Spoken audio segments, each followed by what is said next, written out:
Yo, we got killer wife realizes police find her husband's deceased body. We finna get right into this, man. So it's about. Make sure I run the likes up, sub if you know all that good stuff, man. And without further ado, let's get right into it. Alright, here's the deal. You're being charged with murder. I never put my hands on it again. This is 37-year-old Nicole Woodard. Just 48 hours ago, police discovered her husband, Daniel Rayburn, brutally beaten and deceased in the yard of his own home. Neighbors said that they heard some subjects arguing and possibly one gunshot last night. At first, detectives believed this tragedy was the result of a robbery, but they would be horribly wrong. As the weeks-long investigation began, detectives would uncover a toxic relationship and a twisted conspiracy with Nicole at the very center of it all. Your DNA is going to be on that gun. Now's the time you need to tell me, because there's not going to be another opportunity. Dr. Insane. Shout out to Dr. Insane. On July 4th, officers in Dublin, Georgia received a disturbing call. Hey, I'll lock in, bro. This video almost 30 minutes long. So y'all know my reaction gonna be about 30, for sure. So get y'all some little, snacks, sit back, relax, enjoy the video, man. Simple as that. A motorcyclist reported seeing a motionless body on the front lawn of a nearby house and urgently requested a welfare check. When first responders arrived at the scene, it quickly became clear the man.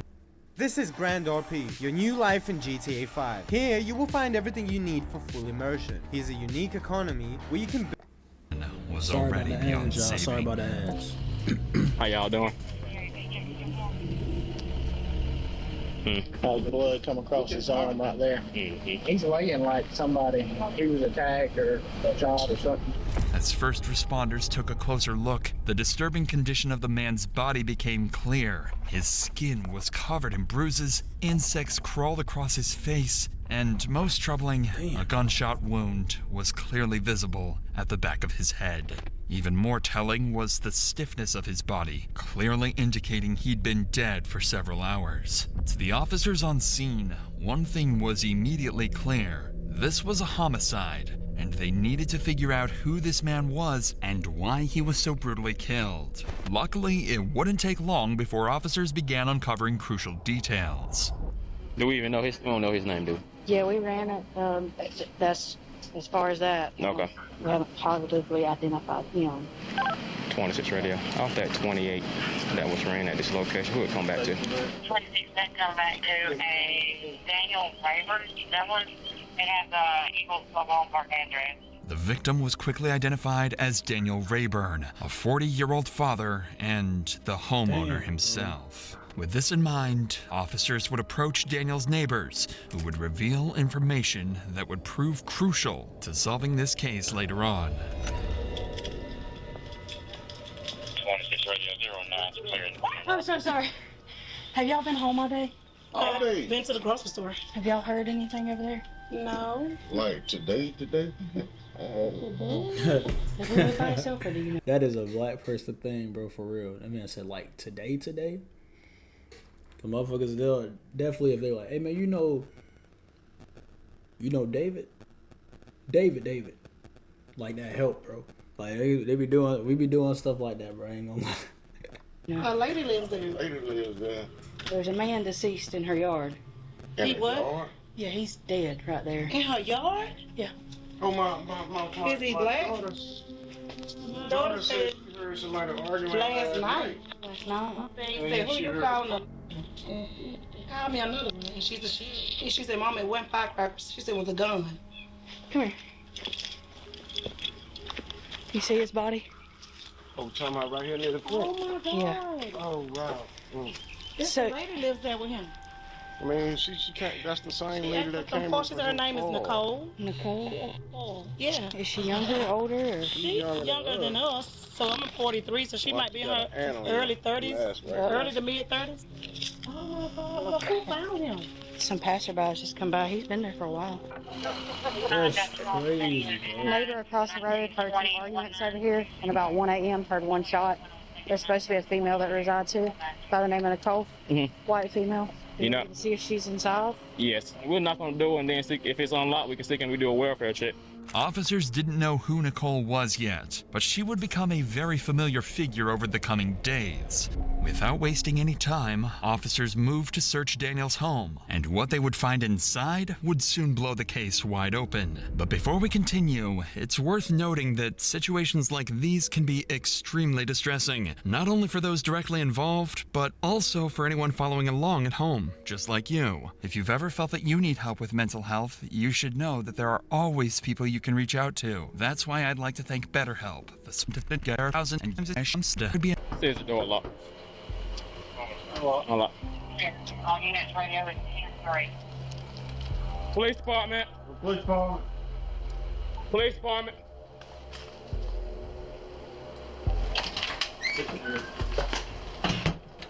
Alright, so female's gone. You got a female now? Clear. All we know is it's a white female by the name of Nicole. Yes. Right here.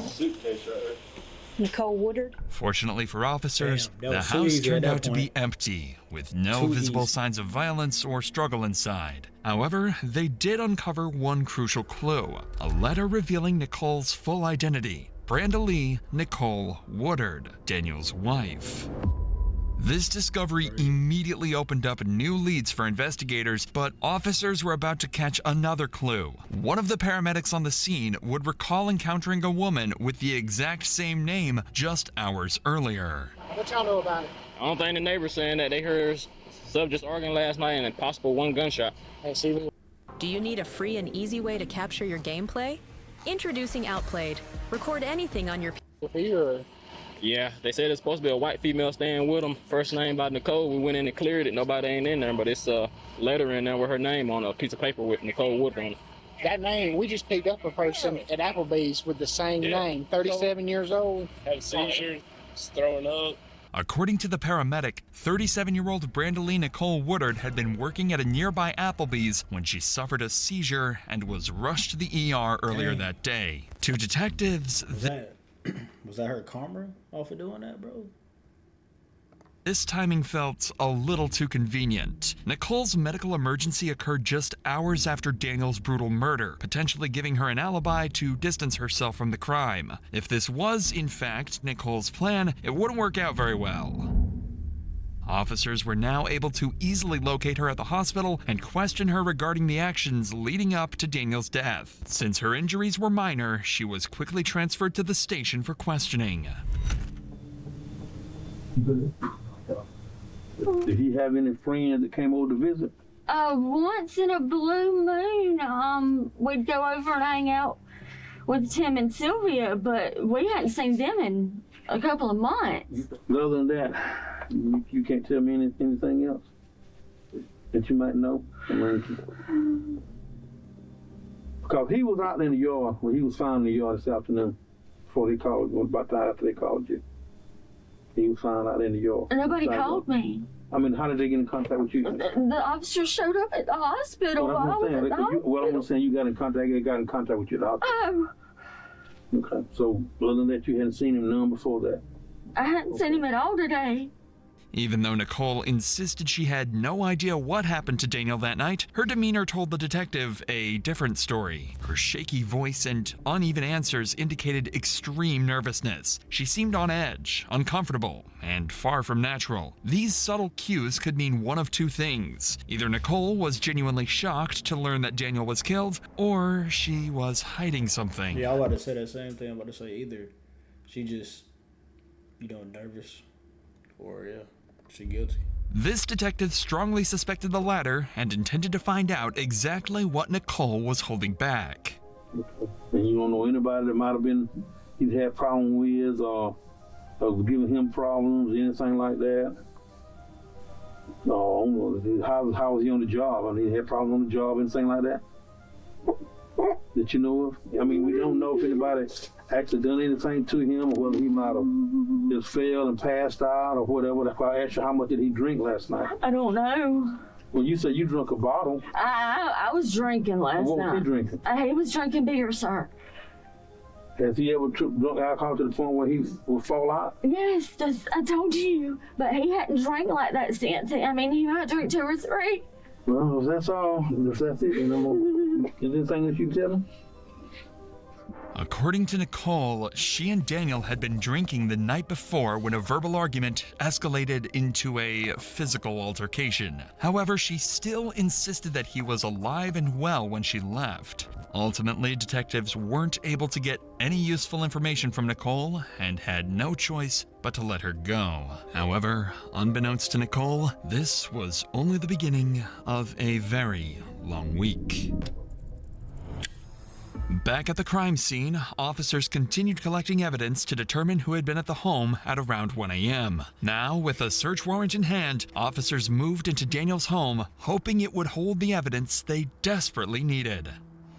Go ahead and lock this door back. I know the pastor out there, Danny, he said he's been counseling them. I guess they've been. Oh, they didn't have a problem, of course. He said that they told him that thing we do. Looks like she cleared her stuff out. Yeah, that's why I ain't seen no female stuff in there. They got listed as leggings. Even the nun was in here. Well, it's got listed as But either way, shorts and capris, he said that leggings, comfort fits, pants. Like I said, the place ain't tore, ain't no blood nowhere, except out there. Unfortunately for officers, no evidence was found inside the home. With that in mind, officers expanded their search to the property outside, and that's when they made a critical discovery.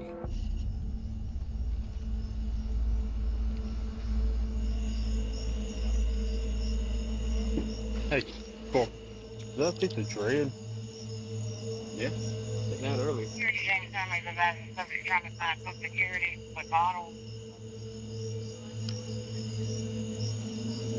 A severed dreadlock was found just feet away from where Daniel was killed. The hair clearly didn't match Daniel or Nicole's hair type, confirming that someone else besides Nicole was present that night. Detectives now needed to identify who this unknown person was and figure out if Nicole might know who he is. But while detectives were finishing up their search at Daniel's home, his family arrived at the scene and officers had to break the tragic news. Damn. Hello. How's it going? All right. Can I help y'all with something? Yeah, this is my son. Hey, Mr. Dan. How's it going? Going. Doing all right? Yeah, I remember you, but I can't remember your name right now. Matthew Allred. We had pacifier see somebody laying down, and they called me out here, and that's when I seen him. Was he married or anything? He was living with a woman. What was that woman's name? Nicole Woodard. What to call Poison Beach. Excuse me. Although the family's comments about Nicole were somewhat vague, one thing became clear. Daniel and Nicole likely had a deeply troubled relationship, but suspicions alone weren't enough, and officers needed solid evidence if they were going to identify Daniel's killer. Before wrapping up for the day, investigators would review surveillance footage from the neighbors across the street and spotted Nicole leaving in her dad's car earlier that morning. Additionally, when police analyzed Nicole's phone records, they discovered that she had placed a call shortly before Daniel's murder. With suspicions now firmly centered on Nicole, investigators began questioning her acquaintances to find out what they knew about her troubled, deteriorating relationship with Daniel and potential involvement in his death. That's when they first heard the name Misty Edge, a friend of Nicole's who, as it turned out, had received a visit from her just hours after the murder. Forget dropshipping, real estate, or trading if you're trying to make money online in 2025. If you're thinking... Mine's just so hella back up. Mine is awesome.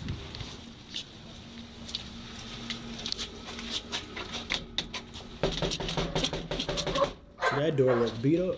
They ain't gonna buy it, are they? No, they ain't gonna buy buy. Tell John and them to come around. Hang on just a second. How are you? I'm good. This is Misty Edge, Nicole's friend and co-worker. She reached out to police, claiming Nicole had shown up at her house early the previous morning, acting strangely and carrying several bags. When detectives arrived at Misty's house, they never expected the shocking details she was about to share. Okay, well, she messaged me the other night. It was a ring survey when I said that he had been beaten already. So She called me around 5 o'clock that morning. She said she was very confused, that she didn't know what was going on, that front door was open, that his car was still crunk, everything. The front door was open? Yeah. We come back and she felt she was still drunk. She fell asleep on the couch. And I really feel like she was coming off of something. You ain't just gonna sit here and make yourself shake for no reason. Right. I really feel like she was trying to hide something from me. This description of Nicole's demeanor sounded eerily familiar to how she behaved in the interview room earlier. According to Misty, Nicole was visibly shaking, nervous, and clearly on edge, as if she was hiding something. Whatever Nicole had seen or knew clearly made her unstable, possibly explaining her sudden seizure and fainting earlier that day. But what detectives quickly realized was that Misty herself knew far more than she initially let on, and for reasons of her own, she decided to drop the biggest bombshell yet. Let me ask you this, when did she tell you about Daniel? She told me that she had made a phone call. And what? Get rid of him. She also said she wants him dead, but then she don't want him dead. She walks in my front door and was like, Misty, hit me in my eye. I said, what? Hit me in my eye. I said, no, I'm not doing that. Because that's not me. I don't have nothing. I have no record. No, I've been good my whole life. So no, that's not me. She said she needs an alibi. Damn, detectives now had a testimony supporting their suspicion. Spilled the beans on her, bro. It's crazy. Well, hopefully she put away for, a long time, because homegirl, you just now snitch. She might come try to do the same thing to you. Suspicions that Nicole was at the house around the time Daniel was killed. Even worse, Nicole supposedly made some phone calls to, quote, take Daniel out. Not only had she likely witnessed the murder, but she may have even coordinated it. It was time to find Nicole. This time, there would be no walking away. How are you? The next day, investigators set up a meeting with Nicole at her sister's house, prepared to see just how much her story would hold up under pressure. The goal was to pressure her into revealing the names of the people she called that night, and what exactly she had told them. All right, here's the deal. You know why we're here? Yes, ma'am. Then, unfortunately, what are we here about? Daniel and him not being here anymore. And y'all suspect because of the fact that me and him have been fussing and fighting and stuff so much lately that I may have had something to do with it, and I swear I don't.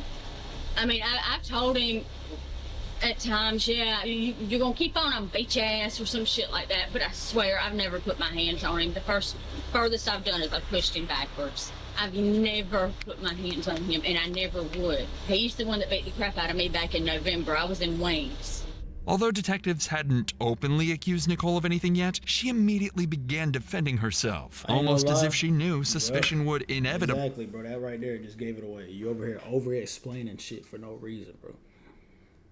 Fall on her. Her husband had just been brutally murdered, yet Nicole seemed less concerned with helping the investigation and more focused on clearing her name. Has anything been physical since then? No.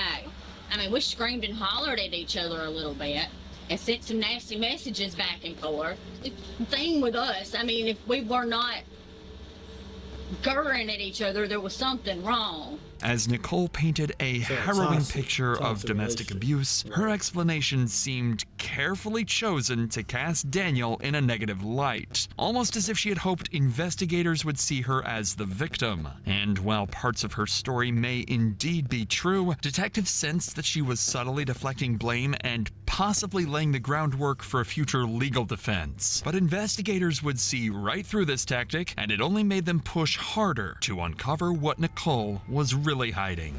Brady, how did he die? You just said, we fussing and fighting. I don't know. But you just said just a second ago, while we're here, you think we have to do with this. I've been told 3 different things. I've been told he may have had a heart attack in the yard. I've been told he was beat up. And I've been told that they don't know what the hell happened, just that he was found in the yard. Why do we know more? I don't. Listen to me. It's always better. And I know you talked to the detective the other day. It's true that things have changed, and we know some stuff that you did. We need you to come forward and tell the truth. Oh, look, I mean, I've called and talk to people and stuff. And I've told him at times, I love him, I hate him, get me out of here, stuff like that. But I've never hurt him. I swear, I would never put my hands on him. Listen I love to me. him. Listen, look at me. Look at me. Like Sergeant Rose just told you, we know more. We want to hear your side. And I'm telling y'all, I didn't I hurt know him. you were saying. I did not touch him. I did not go out. I did not. You know who. Why is everybody putting up with ads like it's 2010? Like it's 2025, guys. Just use Pi. This Chrome extension takes. You did. And it's time for you to tell us who did this to him. The stress was clearly getting to Nicole. Detectives made it obvious they knew she wasn't telling them everything, and the pressure was starting to show. Visibly nervous and beginning to break, Nicole was about to give detectives exactly what they came here for. I suspect that my foster brother may have had some, or adopted brother may have had something to do with it, because I did call them and I did ask them for help to get me out of there. Why do you suspect that he had something to do with it? Because they've all said before, if he kept on hurting me, they were going to do something. And the last time that we had a fight, they come up, he bitched him out, and that was it. Randy, we know that you have made a phone call to somebody. I called Pops, which is Hewlett Reed, and I asked him if he would come over and calm me down and stuff. And I called Andrew and Tom and told them to come over and find out what was going on. And Andrew and Tom said they couldn't get there anytime soon. Why were you wanting them to come over there? What were you wanting them to take care of? Not him, not like that. I swear, nothing like that. That's what you just said. I wanted them to calm him down. What is that? Not like that. We know you said. I didn't want them to hurt. No, I did not. All right. So what? I did not. Listen, there was camera footage across the street, so let's talk about it, okay? I never saw anything happen. I heard him out there fussing and stuff, and then they left. Listen to me. You know more about what happened. I have my suspicions, but I don't want to accuse anybody of anything. You know more about what happened. Now, you give us the runaround already. No. You have. And that points fingers at you. That raises red flags with you. Nicole would finally loosen up a bit, giving detectives a couple of names. But that alone wasn't enough. Detectives still needed to find out who actually pulled the trigger. What did you see and what did you hear? I heard shouting, and I've heard all the fireworks and all that shit. That is all I've heard. What kind of shouting? You called something and ordered something on that phone. What did I order? Because I haven't ordered anything. Why do you think the guys would have come over there and done something? Because he was being an asshole to me again. I mean, I just told him, I said, y'all just get him to stop. Y'all, I can't take it anymore. Y'all come get me. Y'all just get me out of here. Don't you want justice for him? Yes, that's why I'm telling you. He was left laying in the yard. That's why I'm telling you. I'm giving you the names that I have. Do I need a lawyer? Despite Nicole bringing up her right to legal counsel, detectives weren't ready to give up yet and moved in closer, physically encircling her and increasing the pressure. And it's a good thing they did, because Nicole was seconds away from finally breaking down and confessing. I called them and told them to come beat his ass. I was fucking tired of the bullshit. But I didn't think that they would do it. They've never done it before. And then I was scared. And I didn't know that he was dead. I swear to God, I did not know that he was fucking dead. I did not. Oh, shit. I thought that maybe they just fucking rubbed him up on the... Breathe. Maybe they just rubbed him up a little bit and they'd come in a little while. That's why I fucking stayed in the house. I figured he would come in and he'd be like, yeah, your brother fucking beat my ass. I'm sorry. I'm sorry, I didn't mean to lie, but I was scared. And they had already told me before that if they beat him up, they got told on I was in trouble. But nah, I guess I know she ain't just start ratting on herself after she got a cigarette. That's crazy. they never did it before, and I've told him multiple times, y'all just could beat his ass. I'm fucking tired of it, and nobody ever did. The only thing that's ever happened was I ended up calling the cop. Did you go out and check on him and make sure he was all right? No, I did not. Did you see him out in the yard? I did not. You're almost there. You got about 10-15% that you're not telling us of what happened after the fact. No, I don't. You got 1 or 2 more. I promise I don't. None that I know of. Just sit there and think about it. Even if parts of Nicole's story were true, her overwhelming emotional reaction seemed driven more by panic and fear than genuine sorrow. And by now, detectives had everything they needed to move forward, and Nicole would be arrested and taken to prison. While officers had enough evidence for an arrest and were nearly certain of Brandalee's involvement in the murder, whether she had actually wanted Daniel dead remained unclear. To solve this, detectives now turned their attention to Thomas Harper and Andrew Huber, the 2 men Nicole claimed carried out the attack. Fortunately, locating them didn't take long, and due to their high likelihood of involvement, both men would be arrested immediately and questioned the very next day. During their arrest, police discovered a piece of clothing with bloodstains at Andrew Huber's residence. After running a DNA test, this would prove to be Daniel's blood, confirming that Andrew was present that night, and he would be charged with murder. Still, there was one person left, and a final nail in the coffin for Nicole, her adopted brother, Thomas Harper. During his arrest, officers discovered a handgun along with 4 spent casings directly matching the bullet fired into Daniel's head. On top of that, the dreadlock found at the crime scene would turn out to be a direct match to Thomas himself. So they must have been Neither Andrew tussling, nor Thomas ever. It was tussling and Buddy pulled a dreadlock out. That's crazy, bro. That all it all just lined up.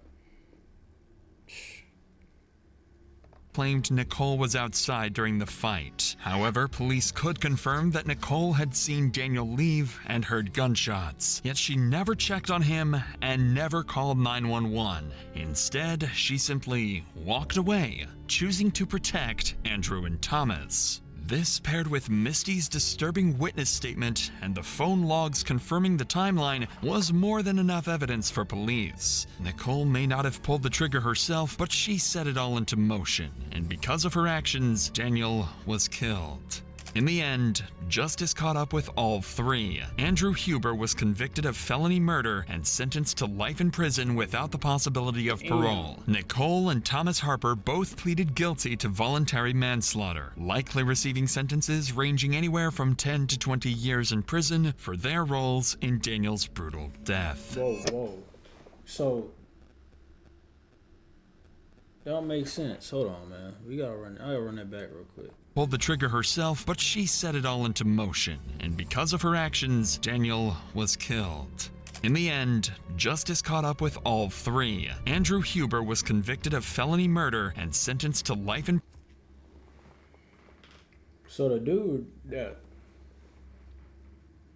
so the firearm that was used was not, it didn't belong to the guy with the dreads. He ain't the one that pulled the trigger, you know? He was, but it was in his possession? Or what? Because why he get life without parole, but then homegirl and the guy with the dreads looking at what he said, 10 to 20 years? That don't make no sense. If the buddy was a trigger man, behind it, why he ain't doing life without parole? He was probably the one that beat him up a little bit. In prison without the possibility of parole. Nicole and Thomas Harper both pleaded guilty to voluntary manslaughter, likely receiving sentences ranging anywhere from 10 to 20 years in prison for their roles in Daniel's brutal death.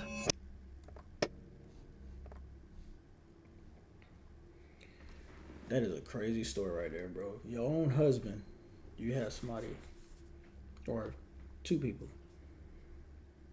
physically harm him, leading to him not being on this earth anymore. That's crazy. Like, his own wife set him up, bro. All over some argument back and forth. That was crazy, bro.